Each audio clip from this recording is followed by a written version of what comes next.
নমস্কার, আমি doctor DP Chowdhury আবার এসেছি আপনাদের সামনে ব্লাড প্রেশার সম্বন্ধে এই বক্তব্য।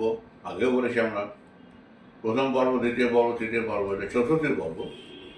এই পর্বে আপনাদের আমি মেইন বলবো hypertension exercise program. That means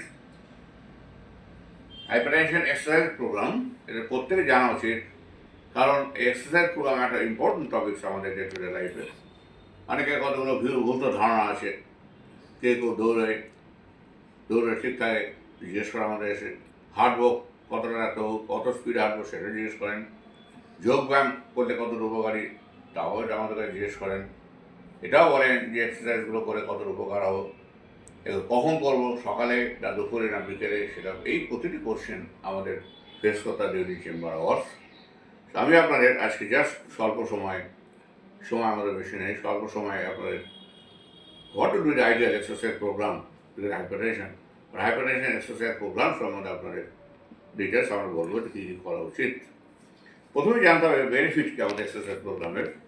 এই এক্সারসাইজ প্রোগ্রামের বেনিফিটটা কী আমাদের, অর্থাৎ কী কী সুবিধা হবে।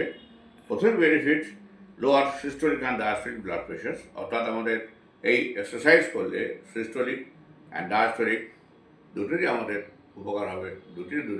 দুটোর উপরে বা নিচে দুটোর ব্লাড প্রেশার নামবে। Then improves the heart and the lung function. That is very important.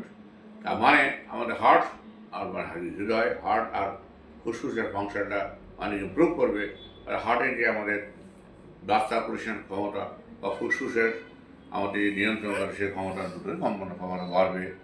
এবং most important part stress and anxiety আমাদের রিডিউস করে। দ্যাট ইজ খুব ইম্পর্টেন্ট। আমাদের দৈনন্দিন স্ট্রেস অ্যান্ড অ্যাংজাইটি যে আমাদের রয়েছে সবসময় প্রতিনিয়ত আমাদের জীবনে, সেটা খুব রিল্যাক্সেশন বোধ করে অ্যান্ড ইম্পর্টেন্স আমাদের হেলদি লাইফ এক্সারসাইজ করে। এবং ওভারঅল আমাদের কোয়ালিটি অফ লাইফ, অর্থাৎ লাইফের যে কোয়ালিটি অফ লাইফ, এটাও অনেকটা বাড়াতে সাহায্য করে। নেক্সট আমাদের জানতে হবে types of recommended exercise program, অর্থাৎ কী কীভাবে আমাদের এক্সারসাইজ প্রোগ্রামটা করা হয়। রকম এক্সারসাইজ প্রোগ্রাম আছে। প্রথম বলা হয় এরোবিক এক্সারসাইজ অথবা কার্ডিও এক্সারসাইজ যেটা বলা হয়, এটা সবাই আপনারা জানেন। খুব কমন ট্রেনার আজকাল বলে থাকে এরোবিক এক্সারসাইজ और कार्डियक एक्सरसाइज की করবো আমরা। কার্ডিও এক্সারসাইজ এই classical example walking, jogging, cycling, swimming, dancing etcetera প্রত্যেকটা আমাদের ইম্পর্টেন্ট, যেগুলো আমরা করে রাখি। তার মধ্যে আমাদের ওয়াকিং যেটা সেটা সর্বপ্রথম ফলো করা হয় এক্সারসাইজ প্রোগ্রাম হিসাবে। কতটা করবো এটা খুব ইম্পর্টেন্ট, এবং আমার ডিউরেশন কতটা হবে। অর্থাৎ 1 ঘন্টা হাঁটবো, কেউ বলে রাখতো আমি 1 ঘন্টা হাঁটি, কেউ বলে আবার 2 ঘন্টা হাঁটি, আবার কেউ এসে বলেন যে আমরা 8 ঘন্টা করে হাঁটি। কতটা হাঁটবো আমরা এবং সপ্তাহে কবার, কতদিন, ক ঘন্টা করে হাঁটবো সেটা খুব জেনে রাখা দরকার। আমাদের 5 to 7 days in a week, তার মানে 5 to 7 days in a week মানে আমরা সপ্তাহে 5 দিন, 7 দিনের মধ্যে সোম, মঙ্গল, বুধ, বৃহস্পতি, শুক্র, শনি আপনি 5 দিন করে বা 2 দিন রেস্ট নিতে পারেন, অথবা 6 দিন করে 1 দিন রোববার রেস্ট নিতে পারেন। এবং কত সময় আসবো, 30 to 60 মিনিট, অর্থাৎ 8 ঘন্টা থেকে 1 ঘন্টার মধ্যে হাঁটলেই হবে। এবং তার সাথে ইম্পর্টেন্স হচ্ছে তারপরে হাঁটাটা কেমন হবে। দ্যাট মিনস আমাদের লাইট ওয়ার্কিং, আমাদের strength of training. Strength means কতটা স্ট্রেংথ আমরা ট্রেনিং করবো, হাঁটবো, সেটা লাইট ওয়েট, আমরা জোরে হাঁটবো না আস্তে হাঁটবো, এটা বলা হয় ব্রিস্ক ওয়াকিং। কথাটা বলা হয় ব্রিস্ক ওয়াকিং। আপনার বন্ধুর সাথে দোদুল্য গতিতে যদি গল্প করতে করতে হেঁটে যান, সেটা আমাদের কথাটা এফেক্টিভ হবে না। আমাদের এটা বলা হয় ব্রিস্ক ওয়াকিং। যারা পারেন দৌড়তে পারেন, হালকা দৌড়তে করে এক্সারসাইজ করে আমাদের। আরেকটা বলে রাখি, আপনার খুব ইম্পর্টেন্ট জিনিস, এটা প্র্যাকটিক্যাল জিনিস, ফরওয়ার্ড অ্যান্ড ব্যাকওয়ার্ড মোশন। তার মানে কি আপনি সমানতায় সামনে হাঁটছেন, আবার পিছনে হাঁটছেন। এই ব্যাক ওয়াকিং আর ফ্রন্ট ওয়াকিং দুটোই আমাদের সমান থাকে। এবং ব্যাক ওয়াকিংটা খুব ইম্পর্টেন্ট আমাদের এনার্জি কনজারভেশনে। সো আপনি একটা লাইনে সোজা চলে গেলেন, আবার ব্যাক আপ আপনি পিছনে চলে এলেন, এইভাবে forward and backward walking, that is very important. And আমাদের জানতে হবে যে স্ট্রেংথ লাইট ওয়াকিং যদি করেন তার সাথে কী কী যোগ করা যেতে পারে। লাইট স্ট্রেন্থেনিং এক্সারসাইজ করায়, অর্থাৎ strengthening exercise. That means strengthening exercise means gym. এই জিম সম্বন্ধে বলে রাখি, জিম খুব ভালো এক্সারসাইজ।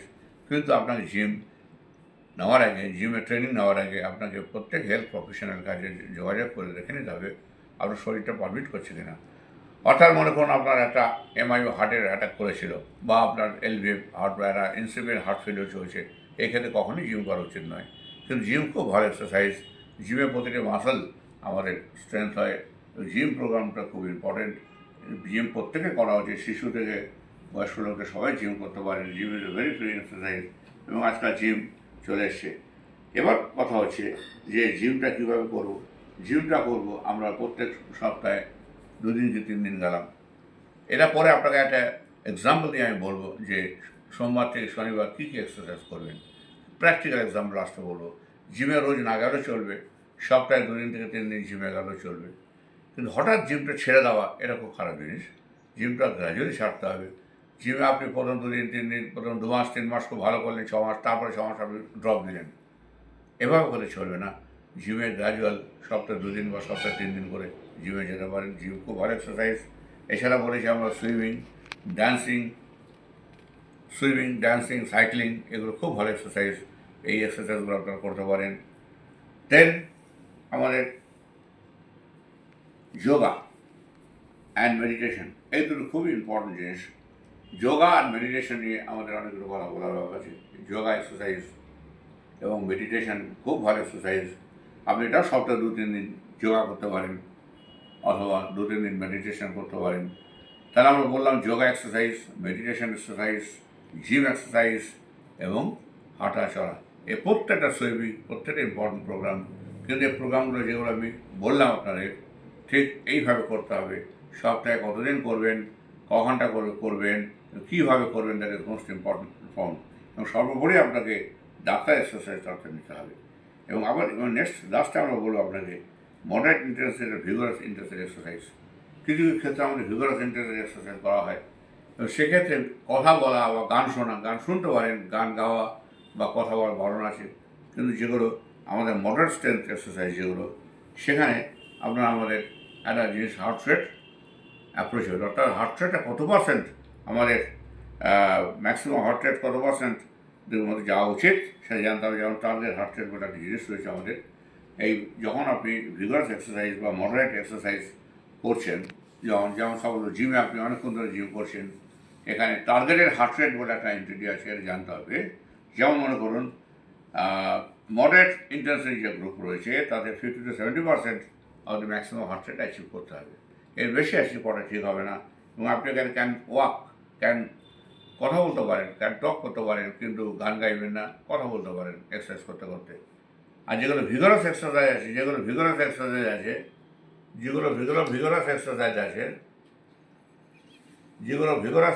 রয়েছে, তাতে আপনার কথা বলার বারণ আছে। এবং আপনি এখানে হার্ট রেট অ্যাচিভ করতে পারেন 70-80% heart 70-80% of the maximum exercise করা যেতে পারে। এইগুলো মোটামুটি বললাম। এবং তার সাথে অ্যাডিশনাল লাইফস্টাইলটা খুব ইম্পর্টেন্ট, যেটা আমরা বলবো অ্যাডিশনাল লাইফস্টাইল সম্বন্ধে। যেমন খাদ্যাভ্যাস কী হবে, ধূমপান নিষিদ্ধ করা, অ্যালকোহল, আমরা অ্যালকোহল সম্বন্ধে ডিটেলস বলেছি আমাদের লাস্ট প্রোগ্রামে, লাস্ট ভিডিও ক্লিপে। দেখুন, যদি লাস্ট ভিডিও ক্লিপটা আপনারা খুলে দেখেন, তাতে অ্যালকোহল সম্বন্ধে ডিটেলস বলেছি আমরা। ছেলেরা কতটা অ্যালকোহল খাবে এবং লেডিস কতটা অ্যালকোহল খাবে, পার ডে কতটা কনজিউম অ্যাভেলেবেল, এখন পর্যন্ত ডাটা যত আছে তাতে অ্যাভেলেবেল কতটা অ্যালকোহল, নো অ্যালকোহল এখনও কতটা আমাদের কাছে আসেনি। অ্যালকোহল খাওয়া যেতে পারে, কিন্তু সেই পরিমাণটা কত হবে সেটা আমরা বিগত বা লাস্ট ভিডিও ক্লিপে আমরা সব বলেছি। এরা আর এখন রিপিট করতে চাই না আমরা। তাই খাদ্যাভ্যাস মেনটেন করা, আমরা খাদ্য ডায়েট সম্বন্ধে আমাদের নেক্সট আপনারা নিশ্চয়ই শুনতে থাকুন আমাদের প্রোগ্রামটা। আমরা নেক্সট উইকে আমরা আবার খাদ্যাভ্যাস সম্বন্ধে বলবো। আজকে তাহলে আমাদের বন্ধুরা এটাই আপনারা একটু ফলো করুন। এক্সারসাইজ সম্বন্ধে আপনাদের ডিটেলস বললাম, কীভাবে এক্সারসাইজ করবেন আর কখন করবেন এক্সারসাইজটা, সকালে বা বিকেলে, দুপুরটা বাদ দিয়ে সকালে বা বিকেলে দুবেলা করে, যেটা আপনারা দুবেলা করতে পারেন, অথবা অনেকে সকালে অফিস যায় তারা রাতেবেলা এক্সারসাইজ করবেন বা সন্ধ্যাবেলা এক্সারসাইজ করবেন।